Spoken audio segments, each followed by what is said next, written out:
Buenos días.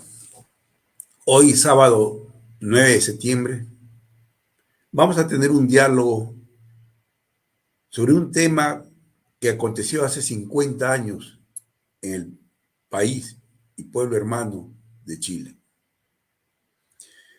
Es el golpe de Estado producto de la sublevación de las Fuerzas Armadas contra el gobierno democrático de Allende.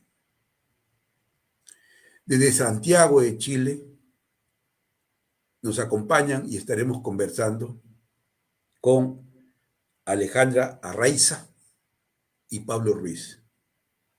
Ella es abogada y Pablo, un luchador y dirigente, ¿no? Periodista, y le hace seguimiento a lo que fue y hoy día tiene otro nombre, la Escuela de las Américas, tan nefasta para toda América Latina. Vamos a conversar primero con Alejandra. Buenos días, Alejandra. Es un Muy gusto buen día. tenerte en las ondas de Radio Cutibalú, aquí en el norte del país del Perú. Nos separa posiblemente 5.000 kilómetros de distancia, si no es más, ¿no? Pero estamos aquí reunidos por un tema tan sensible que nos une a los pueblos. Te comentaba antes de que cuando se produjo el golpe yo estaba en Lima, estaba en la universidad, era un adolescente recién ingresado, y el acontecimiento nos impactó, pero no lo sabíamos la magnitud de lo que estaba aconteciendo. Hoy día han pasado 50 años y todavía no salimos del asombro de lo que vivieron ustedes. He tenido la oportunidad de estar varias veces en Santiago, tengo muchas amistades con muchos amigos chilenos y me han contado, ¿no?, cómo ha sido su vida durante estos años, especialmente durante los 17 de la dictadura propiamente militar y después todas las secuelas que han padecido. Alejandra, ¿qué significa a ti? O sea, o sea, significa para tu persona haber vivido y todavía vivir las consecuencias del golpe militar de hace 50 años en Chile? Buenos días. Buenos días, Guillermo. Gracias por la invitación. Saludo también a todos y todas quienes nos acompañan en este programa. Es un honor estar con ustedes y poder compartir la experiencia que ha significado para Chile todo este proceso tan duro, tan doloroso, tan fuerte, ¿no? Yo nací precisamente en el año 70, por lo tanto, nací con el gobierno de la Unidad Popular del presidente Salvador Allende. Y mi padre fue un activo partidario de ese movimiento, de ese gobierno, constructor de la vía chilena al socialismo, en la cual se pretendía una sociedad más democrática, más justa. Se reivindicaron muchas acciones, hubo una profundización de la reforma agraria, nacionalización del cobre, del salitre, del hierro, de la banca, un incremento importante en lo que fue la educación, la salud, puesto que Salvador Allende era médico y él entendía muy bien la importancia de dedicarse al tema preventivo de salud, el tema de la alimentación, la educación.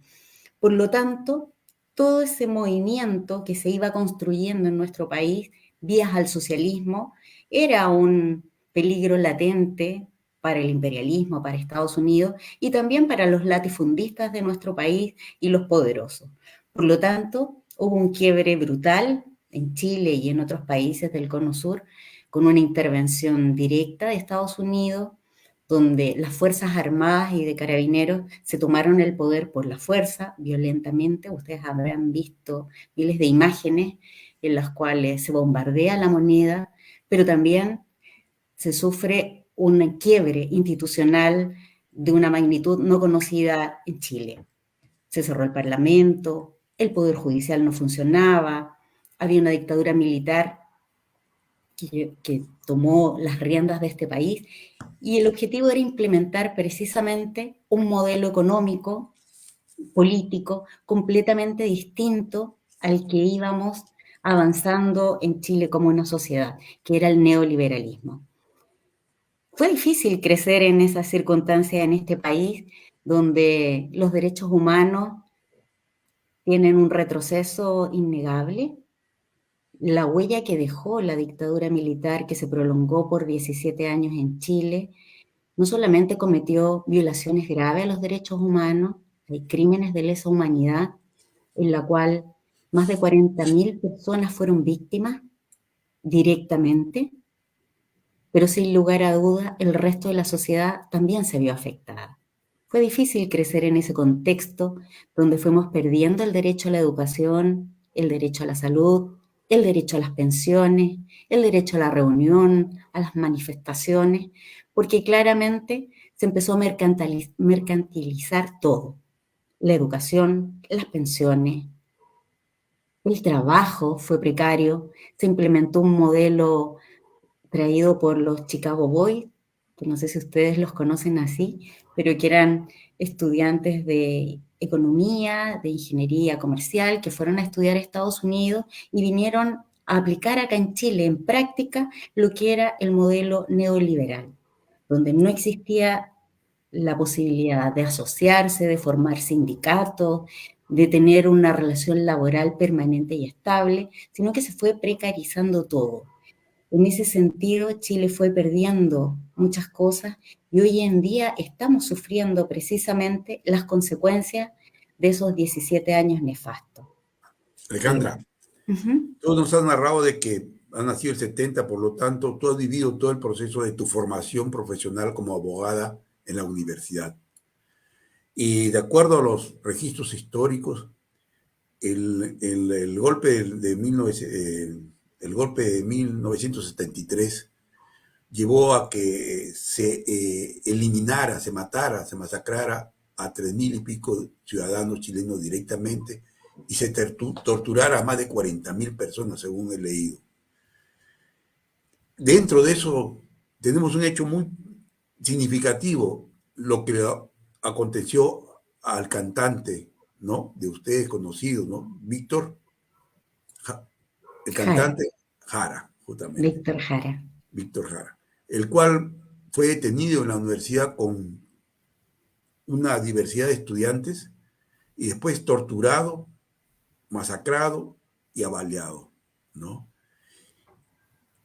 ¿Cómo tú como estudiante, cómo has podido sobrevivir, convivir con esa realidad donde el estudiantado se sentía acosado, con un terror? Porque cuando conversaba con los amigos, ¿no? Chilenos que tengo, contaban de que en esa época pues todo era vivir al susto, al miedo. ¿Qué significa eso para una ciudadana como tú?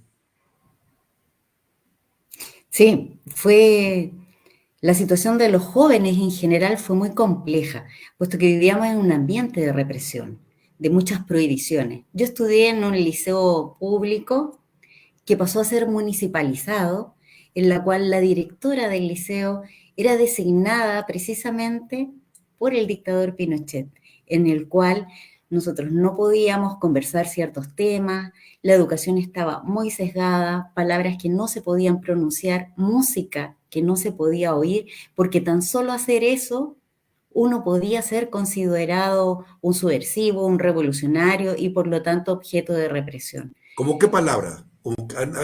¿Qué palabras están? Revolucionario, de izquierda, incluso palabras tan lindas como un sueño, socialismo, todas esas palabras estaban proscritas y si uno las decía podían ser sujeto de represión directa. Nosotros en Chile tuvimos casos de ejecutados políticos detenidos desaparecidos siendo niños. El informe de Comisión Nacional de Reconciliación y Verdad de Chile da cuenta de que alrededor de 190 niños fueron ejecutados o detenidos desaparecidos, es decir, menores de 18 años. La represión no trepidó en exterminar al enemigo y muchas veces los niños fueron botín de guerra para los agentes del ejército, puesto que hay historias de niños que han sido secuestrados en sus propios hogares con el objeto de torturar a sus padres o de que sus padres se entregaran. tú me preguntabas qué significó para mí vivir esa represión. Me marcó de tal manera ver que tantos conocidos de la familia, de mis padres, compañeros de ellos, están desaparecidos hasta el día de hoy. Me marcó al punto que elegí estudiar Derecho precisamente porque sentía que era una herramienta para poder ayudar a aquellas personas que no tenían voz, aquellas familias que aún estaban aterradas y no tenían acceso a la justicia. Sentía que esta carrera era la única que me podía permitir hacer algo en la construcción de la recuperación de la democracia, en la construcción de la verdad y por sobre todo poder traer justicia a tantas familias que lo han pasado muy mal en nuestro país y que a más de 50 años todavía andan buscando a sus familiares. Alejandra, has mencionado una palabra que, o sea, ¿cómo podemos entender que consideran a ciudadanos universitarios enemigos y a la vez los eliminan? O sea, esa concepción, ¿qué significa realmente, no? O sea, arrasaron realmente con un sector de jóvenes dirigentes, descabezaron políticamente a alternativas que pueden ser contrarias, de opinión contraria, pero la categoría enemigo que utilizaron, o sea, es una barbaridad. Claro, y eso tiene que ver con el adoctrinamiento que tienen las Fuerzas Armadas en Latinoamérica, sobre todo en la década del 60 y 70, en la cual se consideraba enemigo interno personas que pensaban distinto, militantes de izquierda, comunistas, puesto que la doctrina de seguridad nacional tiene por objeto precisamente ver a un contrario no como un opositor, sino que como un enemigo al cual hay que destruir. Esa es la gravedad y lo vivimos nosotros en Chile y, bueno, ustedes también de cerca, ¿no? Sí, justamente te preguntaba eso porque aquí en el Perú actualmente, con lo que aconteció a fin de año, ¿no?, del 2022 y a inicio del 23, las protestas ciudadanas, ¿no?, de descontento por X razones, fueron conceptualizadas dentro de un contexto de guerra del enemigo, que hay que destruir al enemigo. Y eso es, por eso, la relación que tienen los 50 años ahorita de memoria en Chile, es como si nosotros lo estamos viviendo nuevamente. Porque hemos pasado un proceso ya en la época del 70, en los 80, 90, ¿no? Que había un conflicto interno, violento, sanguinario. Pero nuevamente estamos reviviendo eso.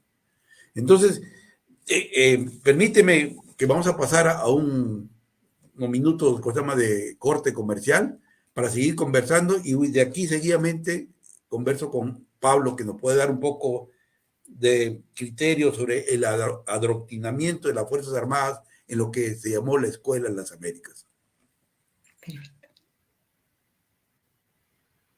Esta es una radio. Las hay antiguas, modernas, grandes, pequeñas. Pero son solo eso, una radio. Y esto es Cutibalú, una multiplataforma de información en donde a través de Facebook Live, Twitter, Instagram y nuestra página web puedes estar al tanto de la información que de verdad necesitas. ¿Ves la diferencia? Cutibalú, somos más que radio.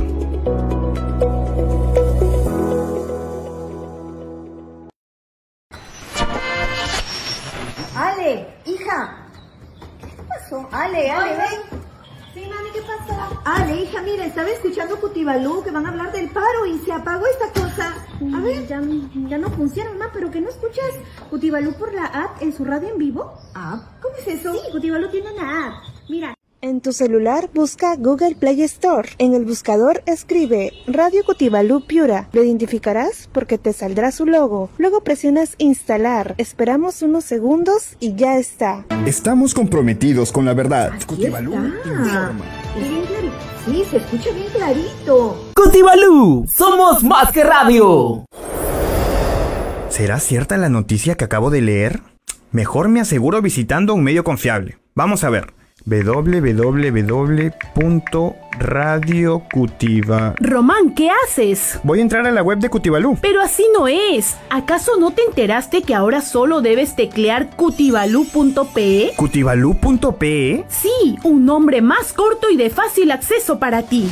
Ahora, para estar bien informado de lo que sucede en Piura, el Perú y el mundo, ingresa a cutivalú.pe. Cutivalú.pe. Seguimos a tu lado, acompañándote y contándote siempre la verdad. Además, recuerda que nos ubicas en Facebook, Twitter e Instagram como Cutivalú. Y en radio nos escuchas en los 107.9 FM y 603.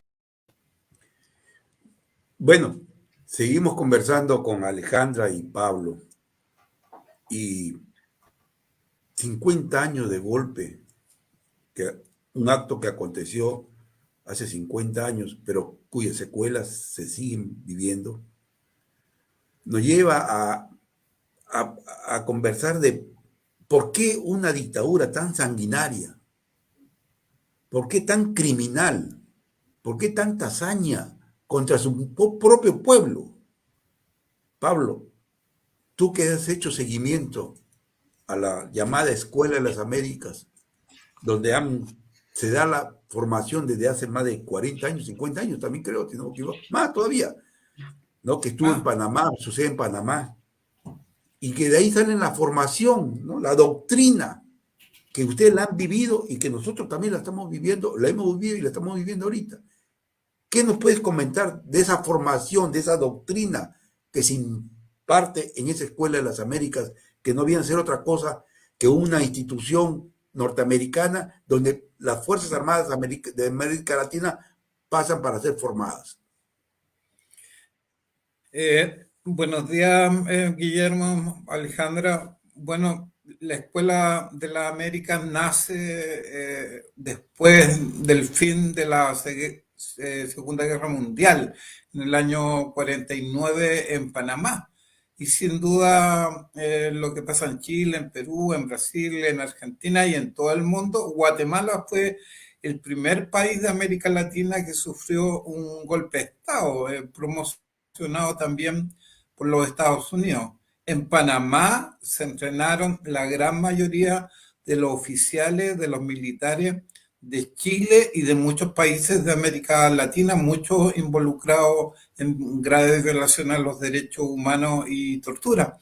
¿Y por qué pasa esto? ¿Por qué pasó todo esto? Porque en la Escuela de la América y se descubrieron recién en el año 96 manuales de contrainsurgencia, manuales de guerra psicológica, de guerra de la información, manuales donde expresamente se sindicaba a los campesinos, sindicalistas, religiosos, obreros como posibles enemigos internos que podían ser reclutados por la izquierda.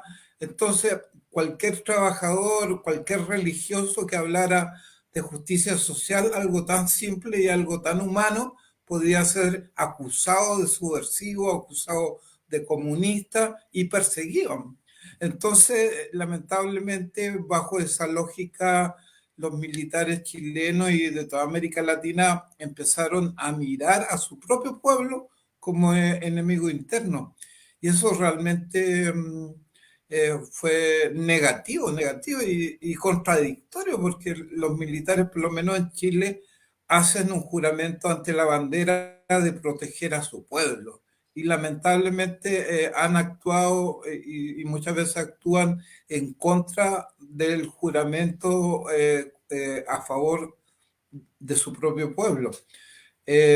Recordar que a mediados de los 70 el Senado, después del golpe de Estado en Chile, el Senado de los Estados Unidos publicó el informe Schur, y en ese informe, entre otras cosas, bueno, se mencionaba la intervención de la CIA en el golpe de Estado, financiando al diario Mercurio, financiando el paro de los camioneros, financiando a la democracia cristiana, financiando al grupo Patria y Libertad, pero también se mencionaba que en pleno gobierno de Salvador Allende se mantuvieron los entrenamientos en Panamá. gran parte hubieron dos aparatos, la DINA, la Dirección de Inteligencia Nacional, y la Central Nacional de Informaciones, CNI. Esos dos aparatos, que era la policía secreta, fueron los que detuvieron, torturaron, hicieron desaparecer y ejecutaron a muchos de nuestros compatriotas. Y esos aparatos eran dirigidos por egresados de la Escuela de las Américas, como Manuel Contreras, Humberto Gordo, Miguel Krasnov, Álvaro Corbalán, por solo citar a 4 de ellos. Entonces, bueno, para nosotros, defensores de derechos humanos, no son manzanas podridas, como algunos dicen, no, son solo algunos que se excedieron. No, esta es una política que viene de los Estados Unidos, una doctrina, como bien señaló Alejandra Arriaza, que es la doctrina de la seguridad nacional, una doctrina contrainsurgente contra nuestro mismo pueblo. Pablo, una doctrina que no es nuestra. Es una doctrina que nos las imparten a nosotros, a las Fuerzas Armadas latinoamericanas, porque hablamos aquí a nivel de América Latina, que supuestamente son de cada país, donde nosotros pagamos, mantenemos esa institución. Entonces, ¿cómo podemos entender que nuestras Fuerzas Armadas, la de ustedes en Chile, la de Perú, la del Ecuador, la de Brasil, Argentina, Colombia, ¿no? Panamá, e incluso México ahorita, ¿cómo pueden recibir una doctrina que va contra nuestros intereses? Ahí viene, dime ustedes que han vivido, y lo hemos vivido porque cuando están narrando ustedes lo que ha acontecido, es como si lo estuviéramos viviendo ahorita en el Perú. Mi explicación es que lamentablemente todavía nuestros países no logran la independencia ideológica y la independencia económica. Se están cumpliendo 200 años de la doctrina Monroe, que más o menos es equivalente al bicentenario de muchos de nuestros países en que conmemoramos la independencia de nuestras naciones, pero lamentablemente seguimos siendo muy dependientes ideológicamente, económicamente y militarmente de lo que dice Estados Unidos. Laura Richardson, jefa del Comando Sur, ha visitado todos nuestros países de América Latina, tirando la línea, diciendo lo que se puede y lo que no se puede hacer. Hay ejercicios. Este año en Chile han habido 2 ejercicios del Comando Sur con fuerzas especiales del Ejército de los Estados Unidos entrenando con los militares chilenos. En Perú, como todos saben, desde mitad de año hasta diciembre, pero en forma permanente, hay militares de los Estados Unidos haciendo ejercicios y operaciones de entrenamiento en el Perú. En Colombia sigue sucediendo lo mismo, independiente del gobierno. Yo tuve la suerte de viajar con el padre Roy, con Lisa Sullivan, y muchas veces hablamos con ministros de defensa, con presidentes, y no tenían la capacidad de decirle al ejército, usted no haga esto, porque sigue habiendo mucho miedo, mucho temor a la reacción del ejército. Si bien las oligarquías, los grupos poderosos en Chile, en Perú, en Colombia, siguen controlando la política, también los militares conforman un poder que ha sido muy difícil poder tocar y reemplazar por militares patriotas que defiendan realmente los intereses de nuestra nación. Nuestra soberanía, para mí, está en cuestionamiento porque muchos de nuestros recursos naturales estratégicos están en manos de empresas extranjeras. ¿Cómo puede ser eso? ¿Los militares defienden o no nuestra soberanía? Entonces, eso no es así, no es así. Se vende un falso patriotismo y en la práctica nuestra soberanía es enajenada por la oligarquía de nuestros propios países a empresas extranjeras que nos saquean. Dicen, no, vamos a dar trabajo, pero si bien es cierto, dan trabajo, saquean los recursos, muchas veces no pagan ni siquiera impuestos. Entonces, bueno, en la Escuela de la América, en los ejercicios militares permanentes que hace el ejército de Estados Unidos, de alguna forma controlan a todas nuestras naciones y explican el golpe de Estado en Chile y, bueno, toda la represión en América Latina. Pablo, acá en Perú se jura la bandera, se jura defender la patria, pero estamos evidenciando que los ejércitos son un poder independiente del control político y democrático. Entonces, ¿de qué estamos hablando? ¿De qué democracia hablamos cuando tenemos un caballo de Troya que en cualquier momento agarra y nos tira una patada? Y la llamada democracia, como aconteció, ¿no? En Chile hace 50 años, como aconteció acá en el Perú con el golpe militar, cívico-militar en esa oportunidad de Fujimori, y que el ejército fue la columna vertebral de esa gestión política. Estamos hablando de una figura que podemos jurar 1000 veces a la bandera, pero cuando los hechos reales, ¿a quién sirve? En breve, Pablo, o sea, estamos viviendo la misma realidad, ustedes la han vivido y la seguirán viviendo, y nosotros la estamos viviendo ahorita. Se ha producido acá una masacre de 67 ciudadanos bajo el estigma, el eslogan, terroristas. Terroristas. Cualquier protesta ahorita es un movimiento terrorista.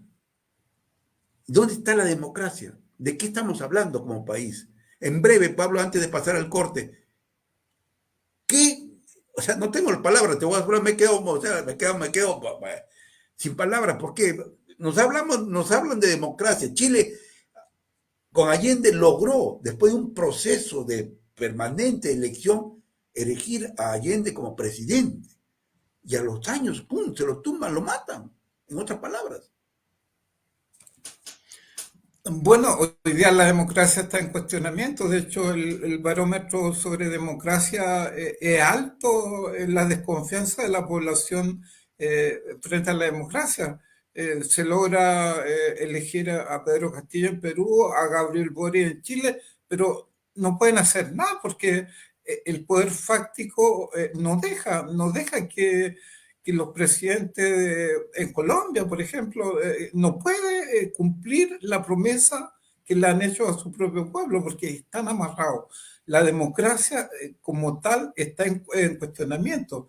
Y si los presidentes quieren hacer algo más, cumplir su promesa, golpe de Estado, acusación constitucional, destitución, o lawfare, o como pasó con Lula, con la presidenta Dilma en Brasil, que se inventan una causa judicial, se lo encarcela y se lo saca del poder. Esto realmente es preocupante. Bien, Pablo, vamos a pasar brevemente a un corte comercial y no dejo de estar todavía un poco, ¿cómo se llama?, desconcertado de lo que estamos viviendo tanto Chile como Perú y América Latina. Esta es una radio. Las hay antiguas, modernas, grandes, pequeñas. Pero son solo eso, una radio.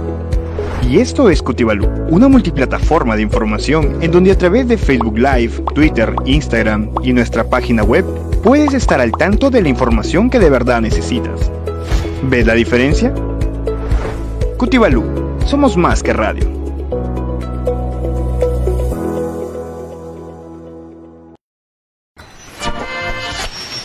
Ale, hija. ¿Qué pasó? Ale, ven. Sí, mami, ¿qué pasa? Ale, hija, mira, estaba escuchando Cutibalú que van a hablar del paro y se apagó esta cosa. A ver. Ya no funciona, mamá, pero ¿que no escuchas Cutibalú por la app en su radio en vivo? ¿Cómo es eso? Sí, Cutibalú tiene una app. Mira. En tu celular busca Google Play Store. En el buscador escribe Radio Cutibalú Piura. Lo identificarás porque te saldrá su logo. Luego presionas instalar. Esperamos unos segundos y ya está. Estamos comprometidos con la verdad. Cutibalú informa. Sí, se escucha bien clarito. Cutibalú, somos más que radio. ¿Será cierta la noticia que acabo de leer? Mejor me aseguro visitando un medio confiable. Vamos a ver. www.radiocutiva. Román, ¿qué haces? Voy a entrar a la web de Cutibalú. Pero así no es. ¿Acaso no te enteraste que ahora solo debes teclear cutibalú.pe? ¿Cutibalú.pe? Sí, un nombre más corto y de fácil acceso para ti. Ahora, para estar bien informado de lo que sucede en Piura, el Perú y el mundo, ingresa a cutibalú.pe. Cutibalú.pe. Seguimos a tu lado, acompañándote y contándote siempre la verdad. Además, recuerda que nos ubicas en Facebook, Twitter e Instagram como Cutibalú. Y en radio nos escuchas en los 107.9 FM y 630 AM. Ya lo sabes, Cutibalú, somos más que radio.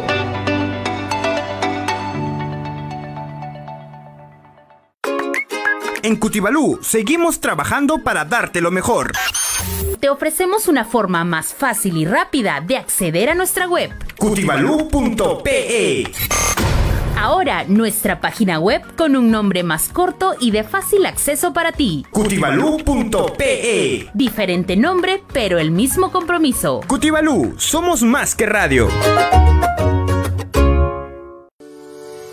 Una radio es un dispositivo en el que se escuchan sonidos transmitidos por ondas. Escuchar.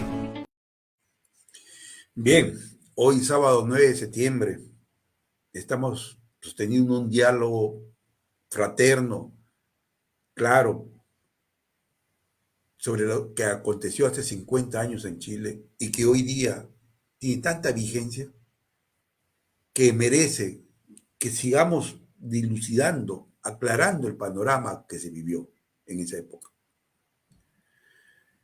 Alejandra, sé que en Chile se han venido realizando diversos acontecimientos donde a la población joven, a la ciudadanía chilena, se les hace recordar lo que aconteció hace 50 años. En otras palabras, a la memoria se le está alimentando nuevamente para que no se vuelvan a repetir estos hechos, porque nadie está libre. Estamos llegando a la conclusión que las Fuerzas Armadas son instruidas por un país externo, en este caso los Estados Unidos. Estamos llegando a la conclusión que las Fuerzas Armadas es un caballo de Troya al interior de nuestros países. Y que son capaces de declarar enemigo a su propio pueblo, que los mantiene y le da de comer.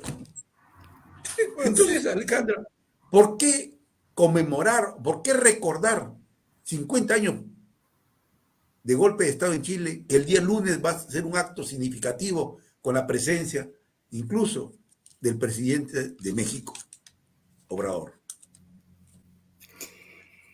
Bueno, es fundamental no perder la memoria. Es indispensable. Tiene que ver con reivindicar la memoria de los que cayeron, de sus familias, pero también con fortalecer el compromiso con que nunca más en Chile se van a vulnerar los derechos humanos. La memoria es una de las garantías de no repetición. El Estado tiene obligaciones nacionales e internacionales de no vulnerar los derechos humanos y en aquellos casos en que se han cometido estos crímenes contra la humanidad, tiene el deber de investigar, de juzgar, de reparar a las víctimas, pero también de garantizar las medidas de no repetición. Por ello, trabajar la memoria, hacer educación en derechos humanos, promoción y defensa son las herramientas para que efectivamente no vuelvan a suceder estos crímenes en nuestros países. Por eso no podemos dejar que 50 años del quiebre de la democracia en Chile pase inadvertido.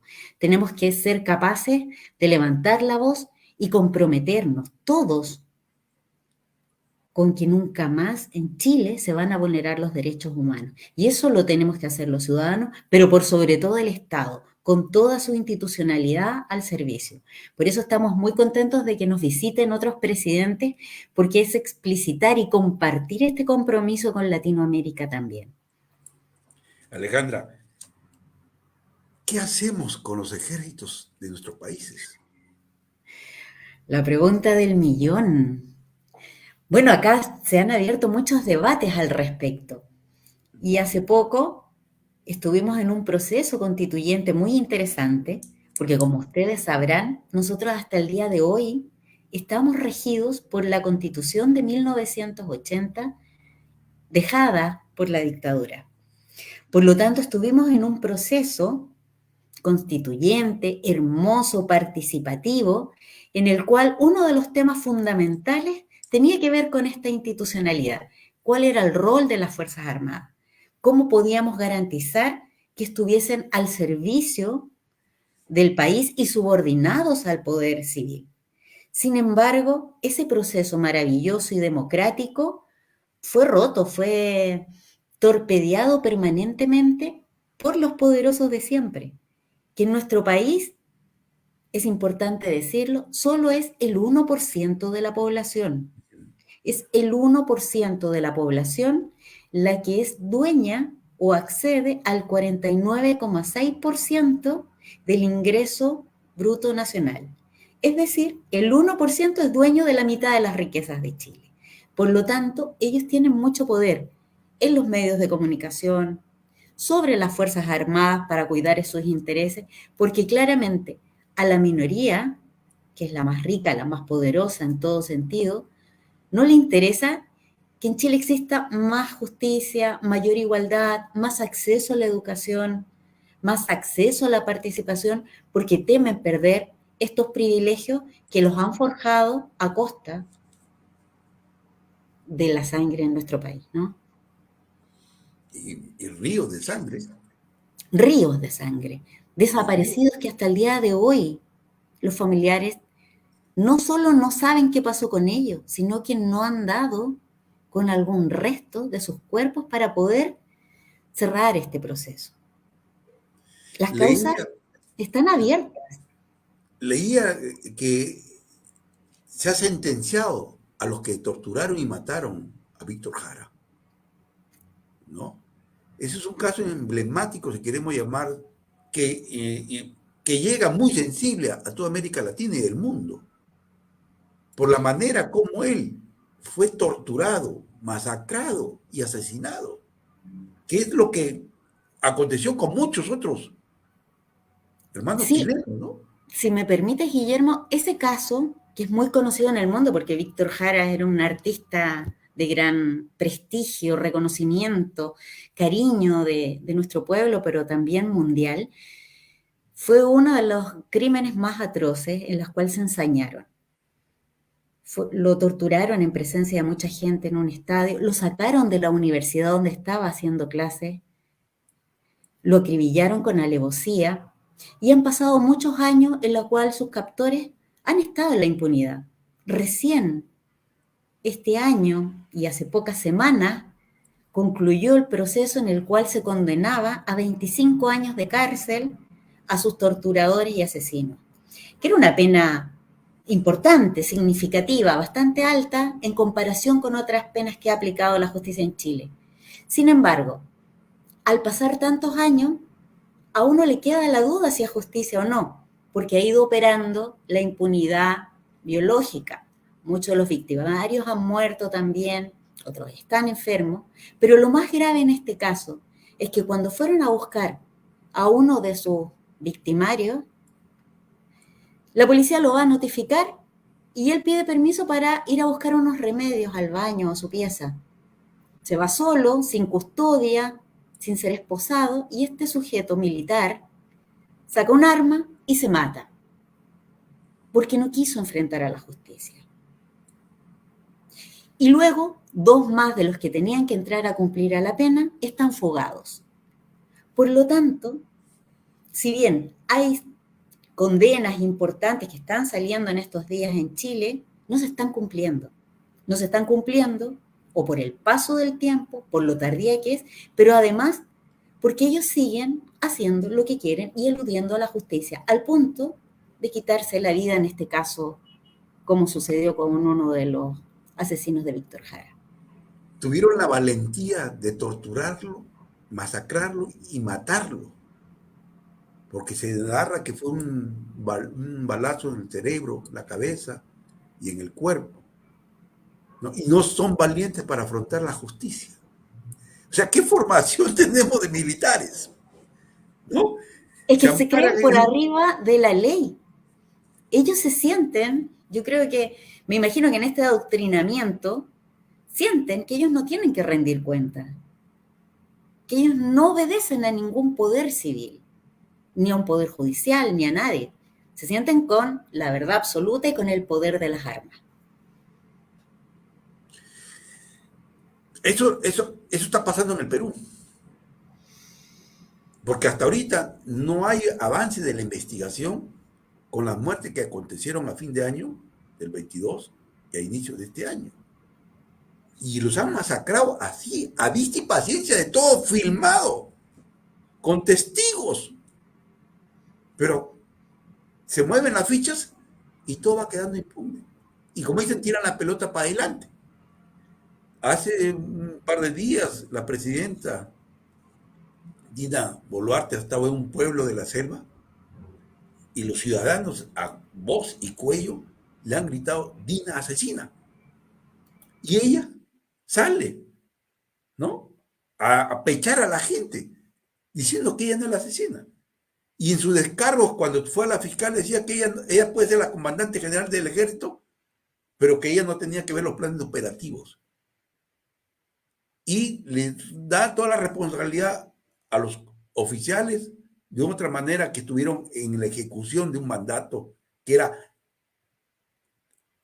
liquidar a los terroristas. Porque esa es la lógica, liquidar a los terroristas, entre comillas, o sea, a los ciudadanos. Más aún, muchos de los muertos estaban de transeúntes, gente que no tenía que ver con la protesta en sí, jóvenes. Entonces, vuelvo a decir, ¿qué sociedad estamos creando, Alejandra, antes de pasar al corte comercial? ¿Qué sociedad, qué perspectivas tenemos para adelante? Bueno, el panorama es complejo, es adverso, porque mientras no se intervengan efectivamente las Fuerzas Armadas, que son las que tienen el poder de las armas, contra un pueblo desarmado, no podemos hacer mucho. Yo creo que los gobiernos acá tienen que actuar rápidamente, tienen que reestructurarlas, reformarlas, refundarlas bajo la educación de respeto a los derechos humanos, donde efectivamente pueda coexistir el derecho a la manifestación, el derecho a la petición, el derecho al reclamo, que son derechos humanos, en un orden, con un control, no como mirarnos como adversarios, como enemigos.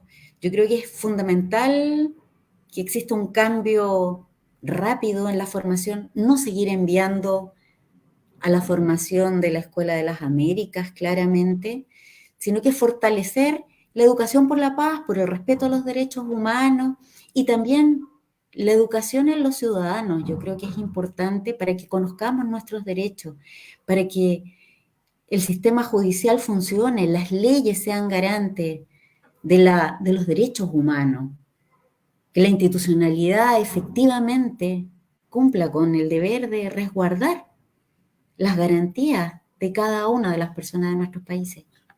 Bien, Alejandra, vamos a pasar a un corte comercial, pero en el último cuarto voy a agradecer tener un diálogo con ustedes dos a la vez, ¿no? Primero Pablo y después tú, y si podemos los tres a la vez comentar brevemente para cerrar el programa.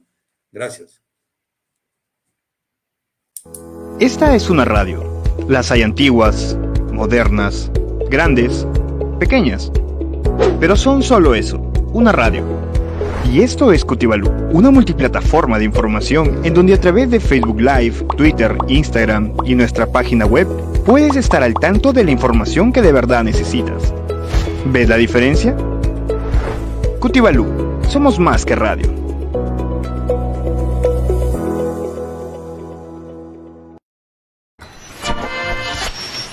Ale, hija. ¿Qué pasó? Ale, ven.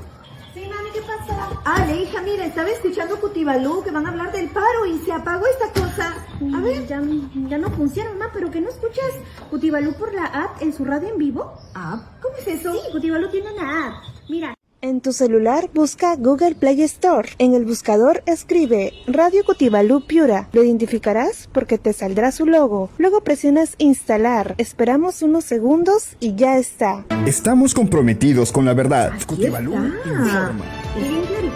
Sí, se escucha bien clarito. Cutibalú, somos más que radio.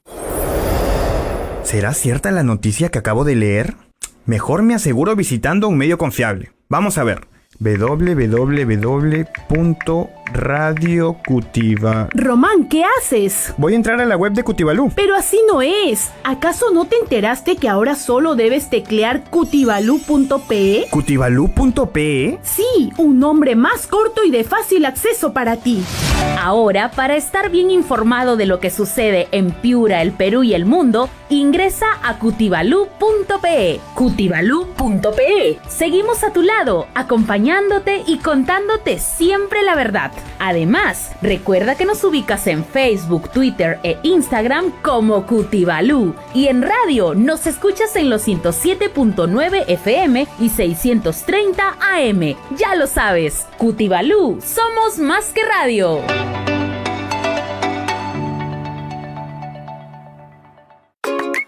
En Cutibalú seguimos trabajando para darte lo mejor. Te ofrecemos una forma más fácil y rápida de acceder a nuestra web. Cutibalú.pe. Ahora, nuestra página web con un nombre más corto y de fácil acceso para ti. Cutibalú.pe. Diferente nombre, pero el mismo compromiso. Cutibalú, somos más que radio. Una radio es un dispositivo en el que se escuchan sonidos transmitidos por ondas. Escuchar, transmitir.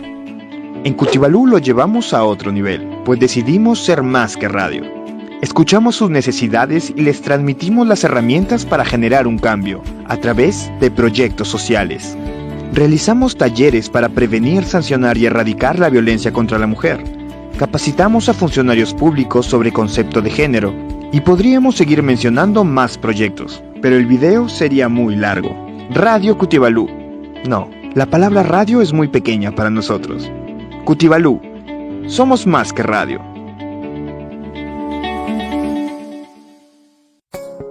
Este es Cutibalú. Se ve muy pequeñito, ¿verdad? Pero en realidad somos parte de algo muy grande. En serio. Verás, formamos y presidimos la Coordinadora Nacional de Comunicaciones, que reúne a 20 medios del Perú. También formamos parte de la Red de Radios Jesuitas de América Latina y el Caribe. Igualmente, conformamos la Asociación Latinoamericana de Educación Radiofónica, ALER. Parecíamos pequeñitos, ¿verdad? Cutibalú, somos más que radio. Una radio AM se balanceaba sobre la tela de una araña. Como veía que el mundo cambiaba, a la FM se sumaba. Una radio AM y FM se balanceaba sobre la tela de una araña. Como veía que el mundo cambiaba, las redes sociales se sumaban. Una radio AM y FM y sus redes sociales se balanceaban sobre la tela de una araña. Como veían que el mundo cambiaba, a las plataformas digitales se sumaban. Una radio AM y FM, sus redes sociales y plataformas digitales se balanceaban sobre la tela de una araña. Como veían. El mundo seguirá cambiando y nos seguiremos adaptando. Cutibalú, somos más que radio.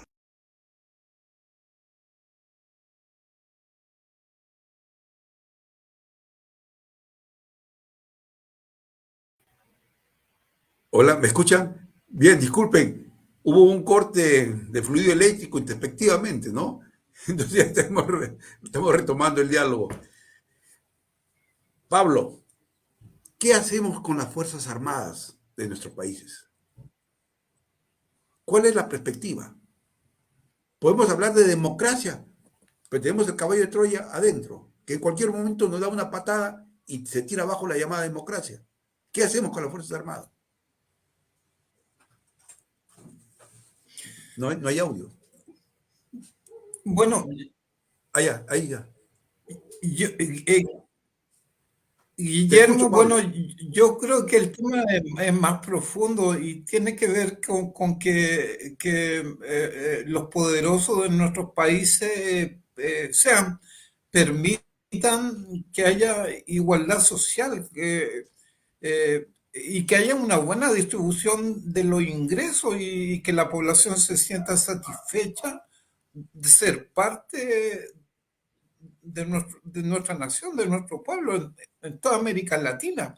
Y las Fuerzas Armadas deben, en lo ideal en el futuro, desaparecer. O sea, el dinero que se gasta en las Fuerzas Armadas son recursos enormes que se debieran destinar a la educación, a la salud, a la cultura. O sea, nuestra aspiración, nuestro sueño es que algún día las Fuerzas Armadas desaparezcan. Y idealmente la policía, o sea, en la medida que hay justicia social, que las personas ven satisfechos sus derechos, va a haber menos violencia, va a haber más seguridad y podemos vivir en igualdad. Y por supuesto, bueno, si no pasa eso, nosotros vamos a seguir demandando que los militares chilenos respeten los derechos humanos y no sean formados en la escuela de la América y en ningún lugar donde los ejércitos violen los derechos de guerra, como sucede con Estados Unidos, que tiene muchas acusaciones de torturar a prisioneros, de mantener Guantánamo y de seguir con una política de contrainsurgencia en contra de los intereses de nuestro propio país. Pablo, entonces tenemos que cortar radicalmente la relación de las instituciones armadas de América Latina con Estados Unidos. No queda otra cosa. Porque aquí en el Perú están ahorita ellos aquí, en el Perú, ¿no? Y tienen a disposición, el ejército lo tienen a disposición de ellos. Porque logran poner en mandos militares en las instancias superiores, ¿no?, del ejército, y que después determinan el accionar. Yo cuando veo los vídeos que ustedes están ahorita distribuyendo, compartiendo, de lo que fue Pinochet y cómo se alineó todita la instancia que se llama de los mandos, se alinearon, y la tropa sale al frente. La tropa es la que ejecuta la política ¿no?, de lo que determinan en Washington hasta cierto punto. Alejandra, ¿qué conmemoramos 50 años, pero a la vez hay esperanza de cambio, hay esperanza de fortalecer la sociedad civil, la sociedad en general, donde los militares son parte de ella y no sobre ella? La esperanza siempre está. La esperanza está, pero no basta con la esperanza. Así que estamos trabajando y luchando activamente porque se concrete ese anhelo tan profundo que es que los derechos humanos sean de todos los humanos, que se respete la vida, que se respete la libertad de pensamiento, que se respete el derecho a la educación, a la salud, a las pensiones dignas.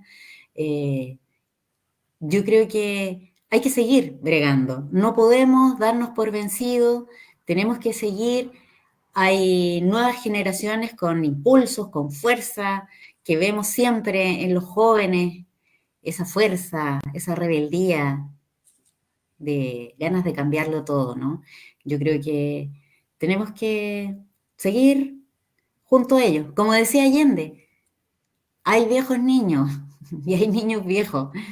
Y él se clasificaba como un viejo niño porque siempre quería cambiarlo todo. Él decía que ser joven y no ser revolucionario era una contradicción hasta biológica. Mira, lo que aconteció en Puno, una unidad, un comando del ejército, los jóvenes al cruzar el río se ahogaron, 4, si no me equivoco. Jóvenes de la zona, hijos de los pobladores a los cuales estaban acribillando. Mira cómo está constituido el ejército. La mayoría del ejército son jóvenes que después salen a tener una vida civil, pero pasan por esa escuela que a veces yo digo, ¿a qué van ahí? ¿A aprender a matar a su pueblo?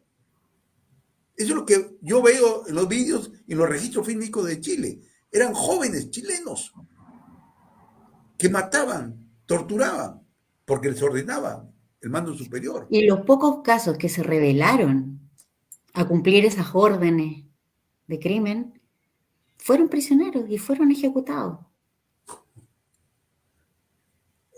Conclusión, disculpen, Alejandra, Pablo, disculpen. En breve, tenemos unos 4 minutos para acabar el programa. ¿Cuál es la convocatoria para Chile, para Perú, para América Latina, desde lo que vivieron ustedes hace 50 años? Pablo. Para mí lo importante es seguir trabajando en defensa de los derechos humanos y de nuestros propios países. Como dije, hay entrenamiento del Comando Sur en Chile, en Perú incluso está la base naval que supuestamente estudia enfermedades infecciosas, Nauru 6, que es un peligro. Para mí, los tipos de Estados Unidos se están preparando para apropiarse de la Amazonía, para controlar el sur ante lo que se viene, que va a desaparecer el agua, los recursos naturales en muchos países, y más si hay una guerra nuclear, que es un peligro latente. Entonces nosotros tenemos que luchar por expulsar a los extranjeros de nuestro país y defender nuestros propios intereses, como de alguna forma el BRI lo está impulsando. O sea, que nuestros países son ricos. ¿Cómo podemos ser tan pobres? ¿Cómo la población puede ser tan pobre? Y eso es por la mala distribución de la riqueza y porque la riqueza se va a los Estados Unidos y a Europa. Debemos trabajar por nuestra soberanía y los militares deberían trabajar por nuestra soberanía y no para potencia extranjera. Justamente, soberanía. Por algo juran ellos defender la patria. Pero en la realidad no, ese juramento se lo lleva el viento. Alejandra, tus últimas palabras y reflexiones y de ya nuestro agradecimiento a ustedes dos por compartir esta vivencia tan dura, tan cruel, tan criminal que padecieron hace 50 años. ¿Qué nos puede decir, Alejandra? Yo creo que hay que seguir luchando por la justicia, por la verdad, por la recuperación de los productos nacionales, los recursos, seguir contribuyendo y aprendiendo de las experiencias de nuestros países, que son tan similares. Yo creo que en la medida que Latinoamérica se una en el conocimiento, en compartir, en la solidaridad, nos va a permitir enfrentar mejor el futuro. Estoy de acuerdo con Pablo que definitivamente hay que cambiar la formación de las Fuerzas Armadas y tienen que estar al servicio de su pueblo y tienen que estar bajo la subordinación de los gobiernos civiles, pero que estos gobiernos civiles efectivamente sean autónomos, sean soberanos, sean independientes de las políticas extranjeras. Agradezco la invitación, Guillermo, de estar con ustedes. Es un placer poder compartir las experiencias que está viviendo nuestro pueblo y obviamente esperamos poder tener mejores noticias en el futuro, que podamos reunirnos y contarles cosas buenas que vayan sucediendo de ahora en adelante en nuestro país, porque tanta memoria tiene que hacer un cambio precisamente en los poderosos, tiene que comprometer a las autoridades, así que esperamos que en la próxima oportunidad podamos contarles cosas buenas. Exacto, y desde ya espero poder tener un encuentro, ¿no? Acá o en Santiago, para compartir la vivencia del pueblo, ¿no? Y estaremos con ustedes el 11 de septiembre a las 11:15, ¿no? Hora y fecha conmemorativa, que es una convocatoria a nivel mundial de tener un minuto de silencio para compartir con ustedes vuestra dura realidad, cruda, pero a la vez la esperanza de salir adelante. Muchas gracias, Pablo. Muchas gracias, Alejandra. Muchas gracias. Gracias, Guillermo. Pablo. Adiós a todos los que nos escuchan.